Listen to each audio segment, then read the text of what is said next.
여러분을 보니 목사님을 뵈니 하나님의 얼굴을 뵈는 것 같습니다. 옆에 있는 분에게 인사하십니다.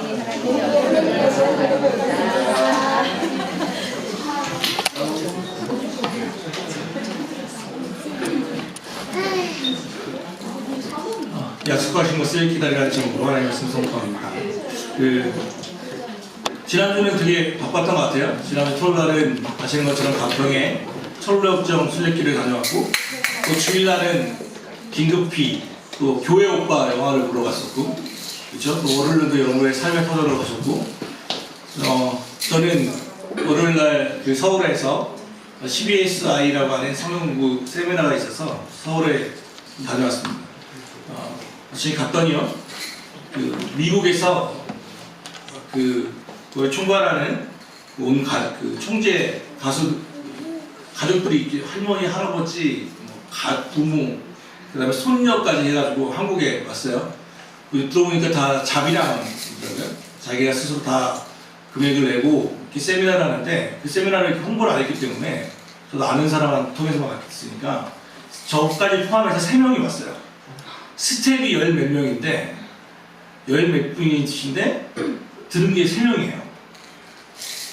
그러면 우리는 이렇게 김셌다 끝났다 이렇게 할 것 같은데, 3명을 넣고 그 할머니가 막 그 아이들 찬양 가르쳐주고 말씀 전하는 거 알려주고 성경 공부하는 방법 알려줄 것 같은데, 물론 영어와 통역으로 있었습니다.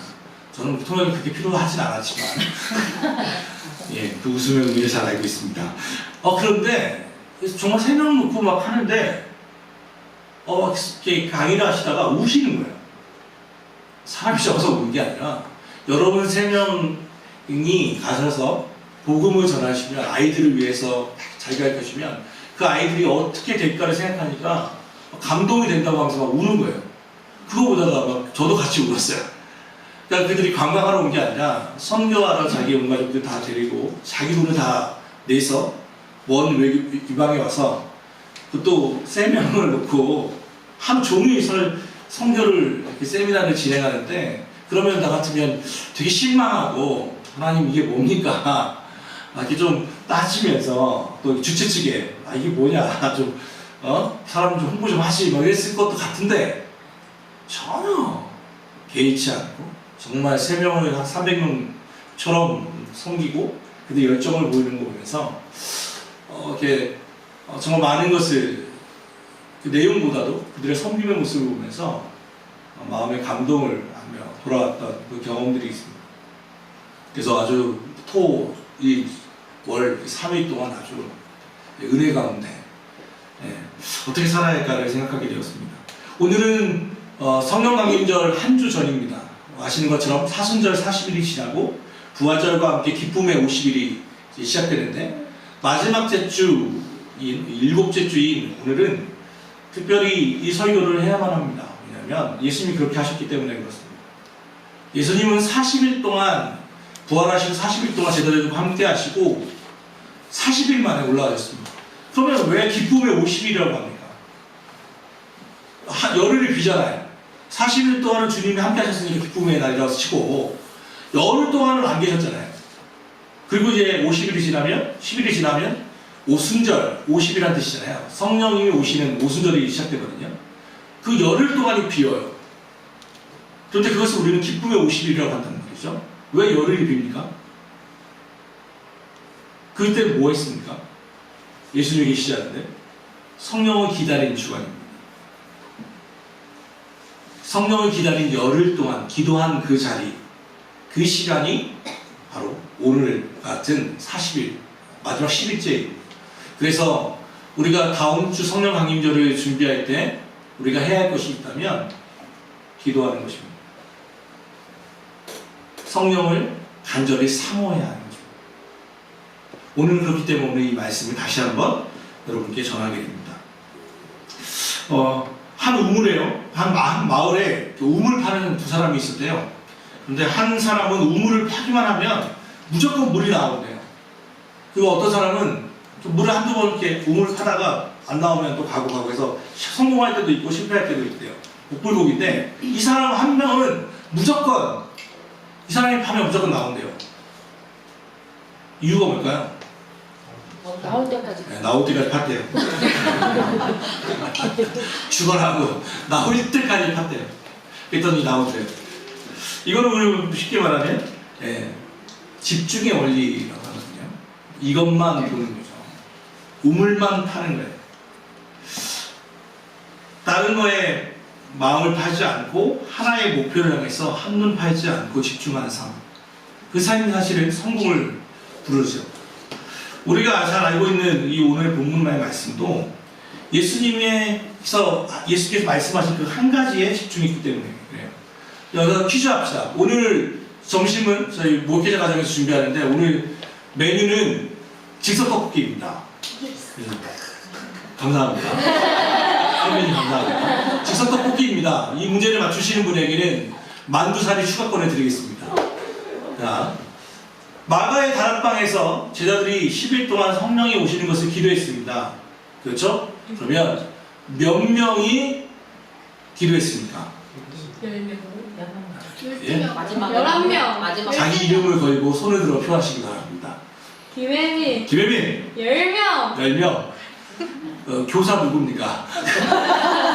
몇 명이 아니라 마가의 다락방에 몇 명이 모였습니까? 자, 몇 명입니까? 김혜민 11명. 업입니다. 네. 15명. 예? 15명? 막 찍는군요. 업입니다. 몇 명이 기도했습니까? 김혜민. 네. 300명. 300명. 언제 설교를 시작될지 모르겠습니다.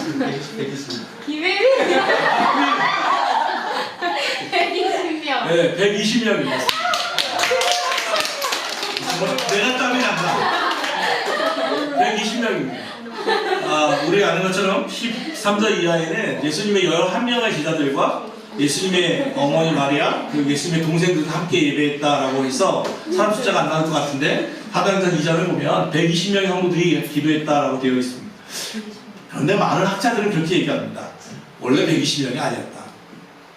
원래는 500명이었던 것으로 우리는 추산을 합니다.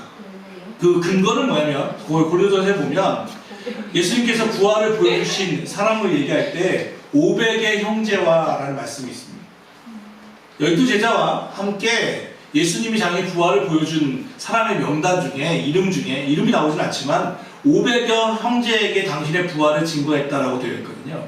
그래서 많은 사람들은 우리 많은 신학자들은 마가의 다락방에 처음 같이 기도했을 사람의 수를 약 500명 정도로 봅니다. 그러니까 500명이 기도하기 시작했다는 거죠. 그런데 기도에 집중하기 시작했는데 하루 언제 온다는 얘기가 없죠. 예수님이 약속하신 것을 기다리러 가지 언제 한다는 얘기가 없습니다. 누가 온다는 얘기도 사실은 없어요. 성령이라고만 되어 있지 성령이 누구인지를 모르고 어떤 분이신지도 모르는데 그냥 약속하신 것을 기다리라는 그 말에 500명이 같이 기다렸던 거예요. 그런데 하루, 이틀, 3일이 지나기 시작합니다. 한 사람이 이야기합니다. 이거 우리 집에 가스 켜놓고 왔네? 내 가스 좀 잠그고 올게 하고 가더니 돌아오질 않습니다. 어떤 사람이 이야기합니다. 내가 3일까지 휴가를 했는데 4일 차에 휴가를 못 내가지고요. 이러면서 갑자기 취업 가는 겁니다. 출장이 있다고 해서 또 갑니다. 그런 식으로 한 명 한 명씩 빠져나가서 380명이 떠나고 120명이 남게 됩니다. 그리고 열흘이 되었을 때 급하고 강한 바람과 같이 성령이 120명 정도에게 임하게 됩니다. 그러니까 처음에 기도는 500명이 같이 시작했지만 약 400여 명은 중간에 이러저러한 일들로 떠나버리고 120의 성도들만 남은 것으로 보는 건 말이죠. 그만큼 집중한다는 것이 기도한다는 것이 어렵다는 뜻이기도 합니다.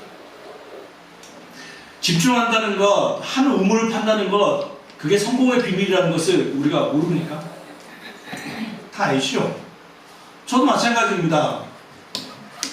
영어 이야기를 잠시 한다면 우리가 영어를 한 지가 벌써 얼마입니까? 그런데 저희 집에 잠깐 제가 설교 준비하면서 찾아봤거든요. 저희 집에 영어 공부하려고 사놓은 책이 약 20몇 권이 됩니다. 그것도 다 종류가 다릅니다. 영어 공부 절대로 하지 마라. 사가지고 좀 하다가 또 놔. 게다가 무공이산, 영어 탈피 또 책을 샀습니다. 사가지고 또 한 3일 합니다. 거기서 또 무슨 일이 있으니까 또 놨습니다. 그랬더니 또 보니까 뭐죠?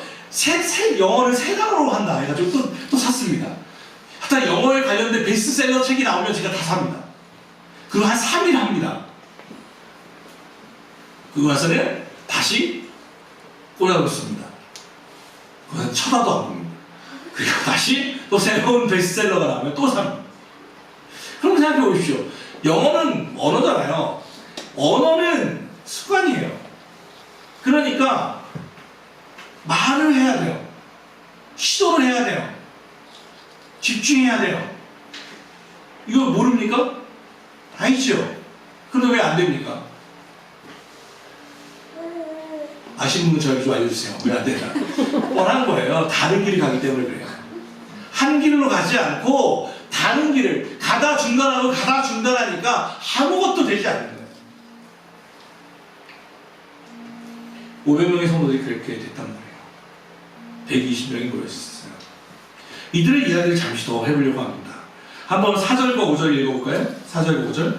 자, 시작. 사도와 함께 모이사 그들에게 공부하고 이르시되 예루살렘을 떠나지 말고 내게서 들은 바 아버지께서 약속하신 것을 기다리라. 요한은 물로 세례를 베풀었으나 너희는 면만이 못 빌어 성령으로 세례를 받으라 하는지라. 예수님이 이제 올라가시기 직전 그들에게 분부, 명령했다는 뜻이죠. 명령했습니다. 첫째 명령, 예루살렘 떠나지 마라. 그죠? 두 번째, 내게서 들은 바 아버지께서 약속하신 것을 기다리라. 쉽게 얘기하면 떠나지 말고 기다리라는 뜻이에요. 그죠? 그럼 제자들의 입장에서 생각해봐요. 제자들 입장에서는 떠나는 것이 쉬울까요? 머무는 것이 쉬울까요? 머무는 것이, 떠나지 않는 게 더 쉬울까요? 예수님이 40일 전에 잡혀서 죽으셨어요. 부활을 했어요. 그러고 나서 아시는 것처럼 예수를 잡아 죽인 이들은 그 두려움에 예수님의 제자들은 다락방에 다 숨어 있었어요. 그게 40일이 지났어요. 예루살렘에 여전히 예수를 잡아 죽인 대제사장과 헤롯과 권력자들의 눈은 시퍼렇게 떠 있어요. 떠나는 것이 쉽겠습니까? 머무는 게 쉽겠습니까? 당연히 떠나는 게 쉽습니다. 왜? 아직도 그 위협은 살아있기 때문에 그렇습니다. 예수님을 죽였던 그들은 여전히 예수님의 제자들을 노리고 있습니다. 그 두려움은 사라지지 않았어요. 오히려 그들은 이 예루살렘을 떠나서 갈릴리 자기네 고향으로 돌아가는 것이 훨씬 이득입니다. 마음 편하게 살 수 있는 방법입니다. 그런데 예수님의 명령은요, 그것을 떠나지 말라는 거예요. 이네스의 생각대로 예루살렘 떠나지 말고, 두 번째 명령, 약속하신 것을 기다려. 그런데 재밌는 건 약속하신 게 뭔지 명확하게 말하잖아요. 5절 이하에 물로 세례를 준 것처럼 성령으로 세례를 줄 거야 라고 돼 있어요. 제가 미국 선교사님한테 배웠어요. 영어 수화를 배웠는데 홀리 스피릿이 이거더라고요. 홀리 스피릿 이거더라고요. 이렇게. 되게 웃기잖아요. 홀리 스피릿, 이게 성령이에요. 왜 미국 수화예요? 홀리 스피릿. 그런데 좀 재밌어요. 그래서 성령이 누구시냐를 설명을 해보세요. 어떻게 설명할 거예요? 되게 어려운 문제예요. 근데 그들은 성령을 경험한 적도 없어요. 누구신지도 모른다니까요. 그런데 그냥 대충 뭐라고 말해요? 약속한 거 기다려. 약속한 거 기다려. 라고 얘기하는 거예요. 그럼 우리의 질문은 뭐예요? 성령님이 누구신데요? 얼만큼 더 기다려야 하는데요? 대충 언제쯤 오시겠습니까? 어떤 방법으로 오시겠습니까? 차편은 뭔데요? 우리 질문은 아마 성령에 대한 것을 질문이 나오는 게 가장 이상적일 거예요. 그런데 예수님의 제자들이 한 질문이 뭔지 아세요? 1장 6절 한번 읽어보세요. 1장 6절. 6절만 시작. 그들이 모였을 때 예수께 여쭈어 이르되 주께서 제자들을 가시니 이게 되니까 하니. 예수님은 분명히 말하기를 예수님이 내 아버지께서 약속하신 성령을 기다려 라고 얘기했어요. 그런데 그 질문은 성령에 관련된 질문이 아니에요. 뭐죠? 주님께서 하나님께서 이스라엘을 회복시키심이 이때니까, 이때 이스라엘은 아시는 것처럼 식민지였죠. 로마의 식민지로 살고 있었어요. 여기서 이스라엘을 회복하시다는 뜻은 무슨 뜻입니까? 그러니까 회복하실 때가 광복, 우리를 얘기하면 해방의 때가 이때입니까? 해방의 때가, 이스라엘이 로마로부터 독립을 선언할 때가 이때입니까? 주님이 약속하신 게 오면 이때 우리가 해방합니까? 이 얘기예요.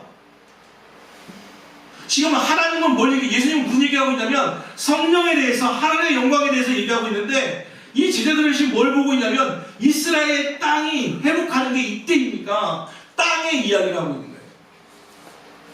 이게 예수님께 한 제자들의 마지막 질문이었어요.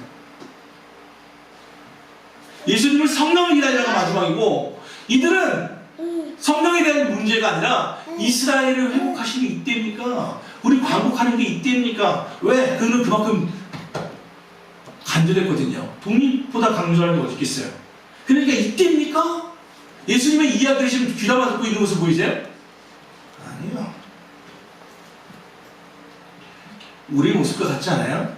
만약에 여러분, 하나님이 지금 우리 눈에 보이는 하나님으로 보인다고 칩시다. 하나님이 여기 딱 나타났습니다. 그러면서 이렇게 말씀하시는 거예요. 무엇이든 물어보세요. 그럼 여러분 뭘 물어보시겠습니까? 예? 뭘 물어보시겠습니까? 예?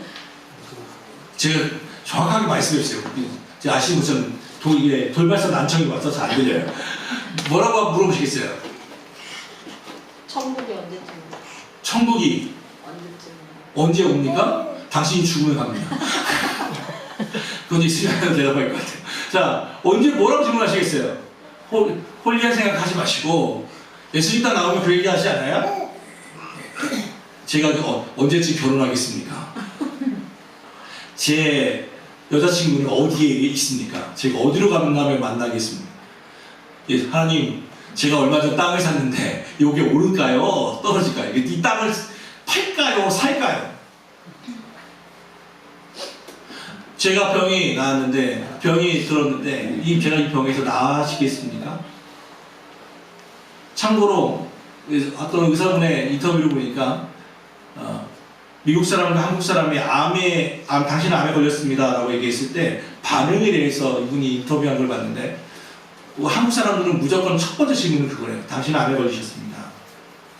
이래 당신은 이런 암입니다 라고 하면, 한국 사람은 100이면 100 무조건 이 질문은 제일 처음 질문 올 것 같아요. 몇 개월 남았습니까? 날 수 있습니까? 라는 사람은 거의 없고요.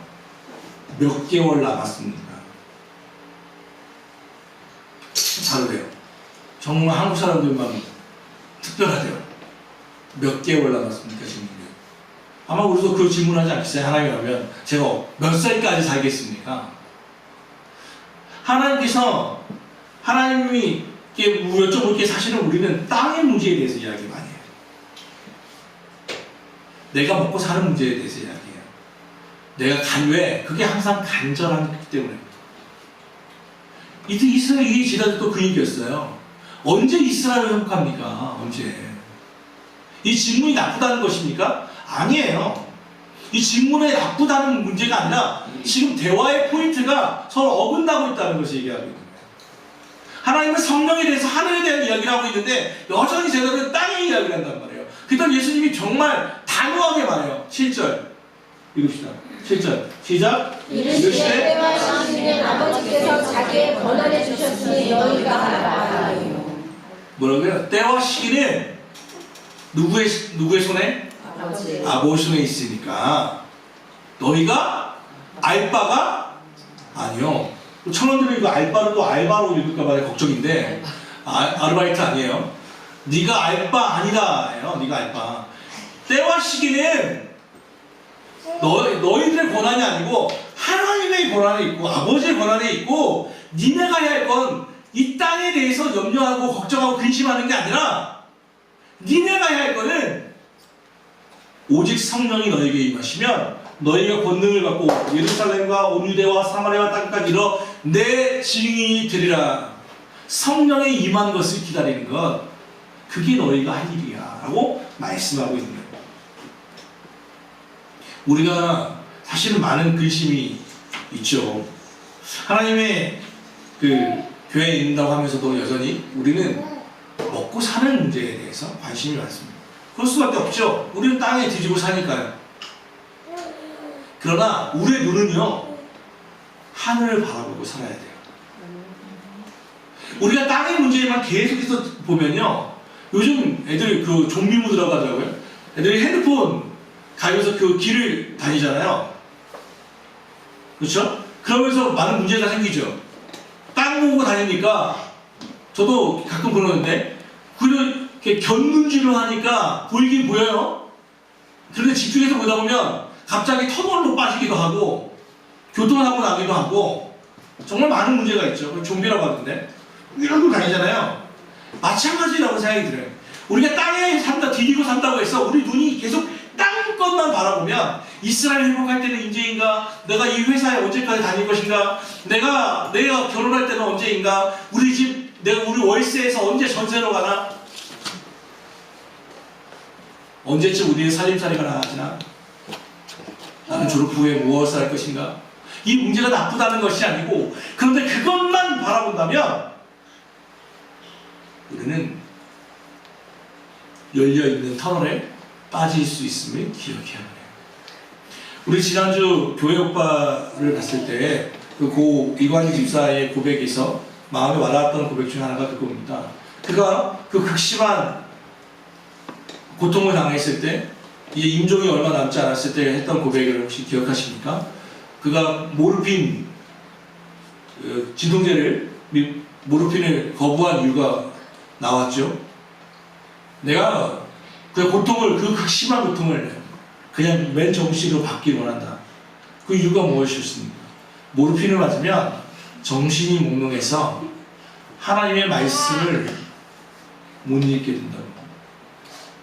나는 하루라도 말씀을 읽지 않으면 살아갈 수가 없는데, 몰핀을 맞으면 육신의 고통은 좀 덜할지 모르지만 주님과 주님의 말씀을 내가 공급받지 못하면 나는 살아갈 수가 없어서, 그 고통을 이길 수가 없어서 몰핀을 맞지 않는다고 하는 아내 은주 집사의 고백을 들었죠. 고통과 땅은 발은 땅에 있지만 눈은 하늘을 바라본다는 것은 그런 의미입니다. 주님은 그렇게 하라는 것이었어요. 그러면서 말씀에 약속하신 게 바로 성령이었어요. 성령. 왜? 예수님은 육신을 가지고 있으셔서 우리 모든 사람과 함께 더불어 동시에 두 군데에 존재하실 수 없었어요. 예수님은 쉽게 얘기하면 갈릴리에도 계시고 예루살렘에도 계실 수 없어요. 육체를 가지고 계시니까, 육신을 가지고 계시니까 그건 육신 한계, 동시에 가실 수가 없었어요. 그래서 예수님이 약속하신 게 뭐냐면, 당신이 올라가시고 누가 와요? 성령, 예수의 영, 성령께서 오시는 거예요. 그 성령은 보이지 않는 영이시기 때문에 동시에 갈릴리에도 계시고 예루살렘에 계실 수도 있고 지금 여기에도 계실 수 있어요. 그러니 육신이신 예수님은 올라가시고 보이지 않는 성령이 내려오는 게 100배, 1000배 나는 거예요. 100배, 1000배, 만배. 그게 약속하신 성령이었어요. 더 재밌는 것은 예수님이 이 땅에 오실 때에 기다렸던 기간이 구약 성경만 얘기하면 약 1500년이 넘어요. 천지창조로부터 해서 약속하신 예수님이 메시아가 이 땅에 오신 지가 기다린 이스라엘 기간만 약 1500년이 넘어요. 성경부터 보면.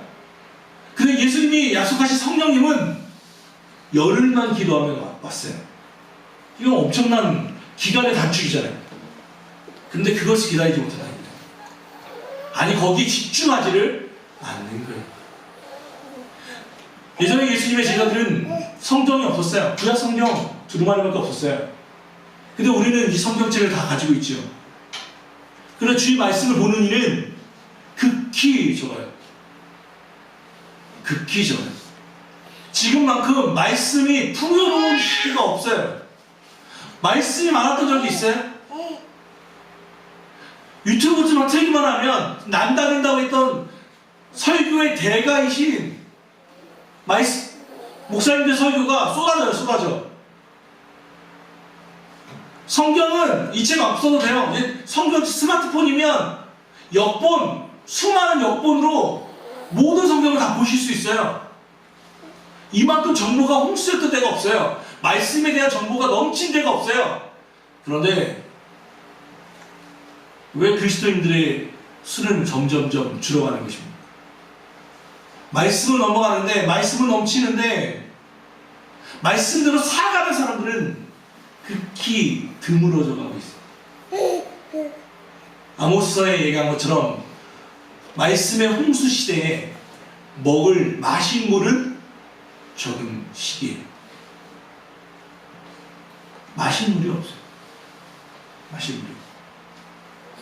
주님이 약속하신 성령, 가장 예수님의, 우리 너무 쉽잖아요. 예수님을 영접하는 방법이 무엇입니까? 너희가 마음으로 믿고 입으로 시인하면 주님께서 구원을 얻게 하시겠다고 말씀하셨고, 요한일서 1장 12절, 영접하는 자 곧 내 이름을 믿는 자에게는 내 자녀가 되는, 하나님의 자녀가 되는 권세를 주셨으니. 예수님을 믿는 방법은 너무 간단해졌죠. 영접하는 자, 하나님의 영을 믿고 마음으로 믿고 입으로 시인하면 하나님의 자녀가 되는, 너무 간단해요. 너무 단순해졌어요. 그런데 하나님의 자녀가 되는 이들은, 권세를 누리는 이는 점점점 줄어가고 있는 시기란 말이에요. 예수님이 성령에 대해서 말씀하셨지만 예수님의 성령을 기다리는 이들이 극히 적은 시대입니다. 어느 누구도 기다리지 않아요. 왜요? 제일 많은 말이 그거예요. 바빠서요. 바빠서. 빌 하이베스 목사님이 쓰셨던 책이 하나 있죠. Too busy not to pray. 우리나라로 번역할 때는 이렇게 말했죠. 너무 바빠서 기도합니다. 왜 기도 못합니까? 왜 안 합니까? 그게 얘기하죠. 너무 바빠서. 너무 바빠서. 너무 육신이 힘들어서. 근데 기도를 집에서 하라고, 교회 와서 해도 좋고 누워서 해도 되고 피곤하면. 그런데 그렇게 아무리 시간을 많이 들어도 정말 바빠서 기도를 못하는 것이 맞습니까? 정직하게? 그렇지 않아요. 바빠서 기도 못하는 게 아니에요. 약속을 믿지 않기 때문에 그래요. 쉽게 얘기하면 기도할 만큼 긴급한 삶을 살지 않기 때문에 그래요. 우리 삶에 긴급한 일이 없고 그냥 가만히 있어도, 기도 안 해도 살만 하기 때문에 안 해요. 그래서 때로는 하나님께서 외치시다 안 되니까 사이렌을 울려요. 고난의 사이렌을 줘요. 질병의 사이렌을 줘요. 윙! 그래야 겨우 기도하러 나오니까. 고난이 없이는 평안할 때는 주님을 찾지 않으니까 주님이 제발 나 좀 봐라. 계속 외치는 거예요. 그러면 막 작정 20일, 40일 하는 거죠. 그럼 나와서 또 기도하는 거예요. 그러고 나서는 또 살만해지면, 하나님의 목줄이 좀 풀어질 것 같으면 언제 그래냐는 듯 또 그곳을 떠나가게 돼요. 그리고 옛날 그 모습으로 살아가게 돼요. 얼마나 어려서 보니. 얼마나 어려서 보니. 근데 하선이는 우는 게 일입니다. 울어도 됩니다. 예. 우리 교회는 13세 이하의 울음을 권장하고 있습니다. 왜 그렇습니까? 마찬가지예요. 긴급하지 않으니까. 약속하신 살만하거든요. 또는 하나님에 대한 실망과 원망 때문에 여러 가지 이유로 우리는 하나님 기도하지 않아요. 그런데 제자들은 무엇인지도 모르지만 이 질문을 끝으로 그들은 기도에 힘썼습니다. 12절 말씀 같이 읽어봅시다. 12절 시작. 제자들이 감람원이라 하는 산으로부터 예루살렘에 돌아오니 이 산은 예루살렘에서 가까워 안식일에 알바입니다. 14절을 읽읍시다. 14절 시작. 여자들과 예수의 어머니 마리아와 예수의 아우들과 더불어 마음을 같이하여 오로지 기도에 힘쓰어라. 집중한다는 것은 기도한다는 것을 말합니다. 기다린다는 것은 가만히 있는 게 아니었습니다. 능동적인 기다림입니다. 그것은 기도였어요. 그들은 얘기하잖아요. 더불어 마음을 같이하여 오로지 힘쓰니라. 여기에 기도의 방법이 두 가지가 돼 있어요. 첫째는 뭐예요? 마음을 더불어 마음을 같이 하여. 여기서 마음을 같이 한다는 것은 합심 기도를 의미해요. 한 자리에 모여야 돼요. 여러분 기도하는 제가 같이 동역했던 우리 부장님이 한 분 계시는데 이 부장님이 새신자가 돼요. 예수님 믿기로 결정하고 나서부터 그 다음날부터 새벽 예배를 한 번도 빠진 적이 없어요. 그 이유가 뭔지 알아요? 그 비결을 말씀해 주셨어요. 비결이 뭐냐면 같이 새 가족이 됐던 분하고 새벽 예배 가기로 둘이 약속한 거예요. 그래서 이 사람이 가기 싫으면 이 사람이 와 있어요. 이 사람 때문에 갈 수밖에 없어요. 서로 쉬고 싶은데 서로 말을 못해. 그래서 이 사람 때문에 새벽 예배를 나와요. 이 사람 때문에. 근데 나중에 한 1년쯤 지나서 얘기했대요. 사실은 당신 때문에 새벽 예배를 나왔어. 나도 너 때문에 나왔어. 그러더래요. 서로가 서로에게 힘이 되어주는 거예요. 서로가 서로에게. 그게 같이 마음을 같이 한다는 뜻이에요. 여러분 생각해 보십시오. 여러분의 마음을 같이 해서 내가 오늘부터 기도하기로 했어. 혼자 마음을 먹어보십시오. 그게 될 것 같습니까? 3일 정도 되다가 안 될 거예요. 우리는 의지는 약하다니까요. 그런데 누군가 옆에 같이 엄격한 누군가가 있다고 생각해 보십시오. 그게 됩니다. 신기하죠? 그래서 사람이 기울어 있을 때 받쳐주는 게 사람이에요. 사람 혼자, 영적인 부분도 혼자 설 수 없어요. 그게 마음을 같이 하여 120명이 같이 모여서 기도했죠. 그러니까 실망하지 않고 머무는 거예요. 두 번째로 뭐냐면 오로지 기도의 힘쓰니라. 여기서 오로지라는 말이 좀 재밌는데 헬러의 원어를 보면 이 뜻이 참 재밌어요. 흔들리지 않고 지속적으로 끈기 있게 라는 뜻이에요. 흔들리지 않고 끈기 있게 지속적으로. 그게 뭐예요? 하루 기도해도 안 와요. 약속하신 것을. 두 번째를 기다렸어요. 안 와요. 3일을 기다렸어요. 안 와요. 우리 아내가, 아내에게 미안한데 며칠 전에 우리 집에 패션쇼가 벌어졌어요. 옷 하나 입으시고 샬랄라 공주 원피스 같은 거 하나 있거든요. 샬랄라 이렇게 입고 막 신나하는 거예요. 어떠냐고. 그때 질문은 어떠냐의 남자분 잘 기억하시죠? 옷을 입고 이 옷 어때? 라고 질문했을 때는 너의 객관적 평가를 원한다는 뜻이 아니에요. 나를 찬양하는 뜻이에요. 그 질문의 의도를 잘 아셔야 돼요. 이 옷이 어때? 라고 했을 때 객관적으로 평가하시는 것은 주님을 보러 가기에 딱 좋은 표현이에요. 그러면 안 돼요. 이 옷이 어때? 할 때는 그분은 나를 찬양해 라는 뜻이에요. 옷이 당신이 산다고 막 옷이 당신 덕을 본다 이런 얘기를 해야 돼요. 막 이 사모님이 완전 신났어요. 그런데 왜 신났냐면 그 옷이 이뻐서이기도 하겠지만 택배를 신청했는데 도착하신 날짜가 됐는데 안 오는 거예요. 저 매일 들었어요. 매일. 온다고 했는데 안 오네. 온다고 했는데 안 오네. 경비실 갔다 오고 현관에 가보고 도대체 이놈의 택배가 언제 오는지 약속한 것보다 며칠 늦었죠. 그 옷이. 그러다가 드디어 온 거예요. 드디어. 그 기다림 끝에 그 옷을 입고 샬랄라 막 하고 있는 거죠.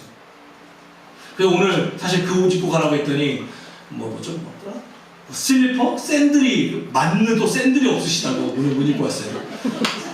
다음 주에 준비되면 여러분이 그분을 찬양하시기 바랍니다.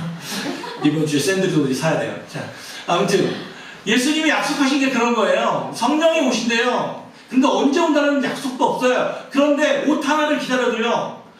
약속한 시기가 늦어진데도 불구하고 계속해서 기다리더라고요. 근데 하나님은요. 택배 회사보다 의류 판매업자보다 정확하시고 틀림이 없으신 분이라는 것을 믿으시기 바랍니다. 그분은 분명히 약속했어요. 내가 약속한 것을 기다려라. 성령을 너에게 보내주겠다. 사랑하는 여러분, 다음 주 성령강림절을 어떻게 기다리려 하십니까? 또 성령강림절 또 왔네. 다음 주에 또 그냥 오면 되겠네. 가 아니라 한 주간 정말 간절한 마음으로 사모하며 성령의 충만함을 위하여 기도해야 하지 않겠습니까? 주님, 예수의 영이 나와 함께 해주십시오. 보이지 않는 영이십니다. 그런데 나는 주의 음성을 듣지도 못하겠고 잘 주님 믿겨지지도 않습니다. 성령님 믿어지게 하시고 세미한 음성으로 나에게 말씀해 주십시오. 나의 나아갈 바를 좀 알려주십시오. 나와 동행하는 것을 알려주십시오. 주님을 나와 함께 해주심을 알게 해주십시오. 우리의 기도가 그래야 하지 않겠습니까? 한 주간 성령의 충만함을 위하여 기도하시는 가까운 교회 성도들 되기를 주 예수 그리스도로 축원합니다. 기도하겠습니다. 사랑하는 하나님, 성령을 기다립니다. 이곳에 임하기를 원합니다. 메마른 성도들의 심령 가운데 임하시기를 원합니다.